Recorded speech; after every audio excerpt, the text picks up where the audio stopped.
మహాశివరాత్రి పర్వదినము నుండి. మహాశివరాత్రి పర్వదినము మనకు ఈ ఫిబ్రవరి 26. ఈరోజే మహాకుంభమేళా కూడా కంప్లీట్ కాబోతుంది.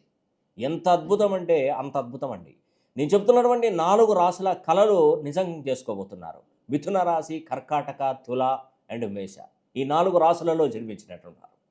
మీ జీవితంలో మీరు ఎంత ఎత్తు కంటే అంత ఎత్తుకు ఎదుగుతారండి. ఎవరెస్ట్ అంత ఎత్తుకు ఎదిగే అవకాశాలు ఉన్నాయి. కష్టపడి పనిచేయడం నేర్చుకోండి. నేను హానెస్ట్‌గా చెప్తున్నాను, హార్ట్‌ఫుల్‌గా చెప్తున్నాను. కష్టపడండి. కష్టపడితే కానిదంటూ అసలు ఏముండదండి. నేను ఇంతే, నా జీవితం ఇంతే, నేను మారలేను, నా లైఫ్‌లో ఇంకా నేను సంపాదించలేను, నా జీవితం మొత్తం ఇలాగే గడిచిపోయిందని అనుకోద్దండి. కష్టపడి సంపాదిస్తే ఒక 4 సంవత్సరాలు, 5 సంవత్సరాలు చాలండి కోటీశ్వరులు కావడానికి. నిజమండి. ఆ భగవంతుడి మీద ప్రామిస్ చేసి చెప్తున్నాను. 5 సంవత్సరాల్లో మీరు కోటీశ్వరులు అవుతారు, కోట్లకు పడగలుగుతారు. నేను ఏదో మిమ్మల్ని పైకి